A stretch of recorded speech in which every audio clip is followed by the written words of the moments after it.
আচ্ছা, বস আর লিডার এই দুটো শব্দের মধ্যে তফাৎটা আসলে কোথায়? আমরা তো প্রায়ই কথা বলার সময় দুটোকেই এক করে ফেলি। কিন্তু একজন কি শুধুই হুকুম দেন আর অন্যজন পথ দেখান? চলুন আজকের এই বিশ্লেষণে আমরা খুঁজে বের করি একজন সত্যিকারের নেতা হতে গেলে ঠিক কোন গুণগুলো থাকা দরকার, যা একজনকে আর ১০ জনের থেকে আলাদা করে তোলে। নেতৃত্বের পথটা কিন্তু অনেকটাই এই ছবিটার মতোই। আসলে লিডারশিপ তো কোনো চেয়ার বা পদের নাম না, তাই না? এটা হলো জ্ঞান আর অভিজ্ঞতাকে সঙ্গী করে একটু একটু করে ওপরে ওঠার একটা জার্নি। আর এই যাত্রার প্রত্যেকটা ধাপেই কিন্তু নতুন কিছু শেখার সুযোগ থাকে, যা একজন নেতাকে তার টিমের জন্য আরও যোগ্য করে তোলে। তাহলে চলুন মূল প্রশ্নটাতেই ফেরা যাক। একজন বস এবং একজন নেতার মধ্যে আসল পার্থক্যটা ঠিক কোথায়? যদিও আমরা প্রায়ই এই দুটো শব্দকে একই অর্থে ব্যবহার করে ফেলি, তাদের কাজের ধরন আর তার প্রভাব কিন্তু একদমই আলাদা। এই পার্থক্যটা পরিষ্কারভাবে বুঝতে পারাই কিন্তু লিডারশিপের পথে এগোনোর প্রথম ধাপ। সাধারণত একজন বসের কাজের ধরনটা অনেকটা পিরামিডের মতো। তিনি থাকেন সবার উপরে, আর সেখান থেকে নির্দেশ দেন, কাজ ভাগ করে দেন, আর কর্মীদের থেকে শুধু ফলাফলটা চান। এই যে উপর থেকে নিচে নির্দেশ আসার যে পদ্ধতি, এখানে মূল ফোকাসটা থাকে কাজটা আদায় করার উপর, কর্মীদের মানুষ হিসেবে গড়ে তোলার উপর নয়। অন্যদিকে একজন লিডার কিন্তু ঠিক তার উল্টো। তিনি শুধু আদেশ দিয়েই থেমে যান না, তিনি সামনে থেকে পথ দেখান। মানে তিনি নিজে দলের সঙ্গে কাঁধে কাঁধ মিলিয়ে কাজ করেন, সবাইকে উৎসাহ দেন এবং নিজের কাজের মাধ্যমে একটা উদাহরণ তৈরি করেন। এখানেই তো আসল পার্থক্যটা, তাই না? নেতৃত্ব আসলে নিয়ন্ত্রণে নয়, অনুপ্রেরণায় বিশ্বাস করে। তাহলে একজন গ্রেট লিডার হওয়ার প্রথম এবং সবচেয়ে জরুরি গুণটা কি? সেটা হলো একটা পরিষ্কার দিক নির্দেশনা বা ভিশন। কারণটা খুব সহজ, গন্তব্যই যদি জানা না থাকে তাহলে কোনো যাত্রাই তো সফল হতে পারে না। চলুন এই ভিশনের শক্তিটা আসলে কতখানি তা একটু গভীরে গিয়ে দেখি। লিডারশিপের জগতে একটা শব্দ কিন্তু খুব পাওয়ারফুল, আর সেটা হলো দৃষ্টিভঙ্গি। এর মানে কিন্তু শুধু ভবিষ্যতের কোনো রঙিন স্বপ্ন দেখা নয়। এর আসল মানে হলো সেই ভবিষ্যৎটাকে একদম স্পষ্ট দেখতে পাওয়ার ক্ষমতা, আর সেখানে পৌঁছানোর জন্য একটা বাস্তবসম্মত রাস্তা খুঁজে বের করার দক্ষতা।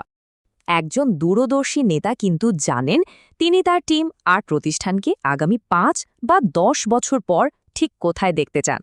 আর এই স্পষ্টতাই কিন্তু পুরো টিমকে এক সুতোয় গেঁথে ফেলে। যখন দলের সবাই জানে যে তারা ঠিক কোন লক্ষ্যের দিকে এগোচ্ছে, তখন একসঙ্গে কাজ করাটা অনেক বেশি অর্থবহ হয়ে ওঠে। আচ্ছা, একজন নেতার ভিশন যতই অসাধারণ হোক না কেন, সেটাকে বাস্তবে রূপ দিতে গেলে কি লাগে? লাগে একটা শক্তিশালী দল।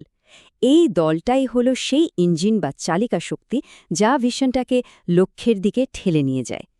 এখন প্রশ্ন হলো, একজন নেতা কিভাবে তার দলকে এতটা শক্তিশালী করে তোলেন? পার্থক্যটা কিন্তু একেবারে সাদা-কালো। নিয়ন্ত্রণের মানসিকতার বসরা সব ছোটখাটো বিষয়েও হস্তক্ষেপ করেন, আর কোনো ভুল হলে সরাসরি কর্মীদের দোষ দেন। অন্যদিকে একজন সত্যিকারের নেতা তার দলের উপর ভরসা রাখেন। সাফল্যের কৃতিত্বটা তিনি পুরো দলকে দেন, আর দলের সদস্যদের ব্যক্তিগত বিকাশেও সাহায্য করেন।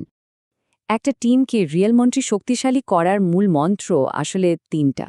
প্রথমত, সমব্যথী হওয়া, মানে দলের সদস্যদের পরিস্থিতি আর আবেগটা বোঝা। কর্মীরা যখন বোঝে যে তাদের লিডার তাদের কথা ভাবেন, তখন তারা নিজেদের সেরাটা উজাড় করে দেয়। এরপর আসে তাদের ভালো কাজের স্বীকৃতি, যা তাদের আরও উৎসাহিত করে। আর এই দুটো মিলেই তৈরি হয় একটা মজবুত আর ঐক্যবদ্ধ দল। আর এটাই হলো সবচেয়ে গুরুত্বপূর্ণ বিষয়। একজন মহান নেতার আসল সাফল্য কিন্তু শুধু কাজ আদায় করা নয়, বরং এমন একটা পরিবেশ তৈরি করা যেখানে তার দলের অন্য সদস্যরাও ভবিষ্যতের লিডার হিসেবে তৈরি হতে পারে। এতক্ষণ আমরা ভিশন আর টিম নিয়ে কথা বললাম, কিন্তু এই সব কিছুর নিচে একটা ভিত্তি থাকে, একটা ফাউন্ডেশন, যেটা ছাড়া কোনো কিছুই আসলে টেকে না।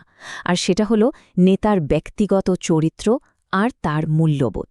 চলুন নেতৃত্বের এই মূল ভিত্তিটা কি তা জেনে নেওয়া যাক। লিডারশিপের ১ নম্বর আর সবচেয়ে কঠিন নিয়মটা কি জানেন? সেটা হলো সব কিছুর দায়িত্ব নেওয়া। সাফল্য এলে তার কৃতিত্ব পুরো দলের, কিন্তু ব্যর্থতা এলে তার দায়ভার একা নেতার।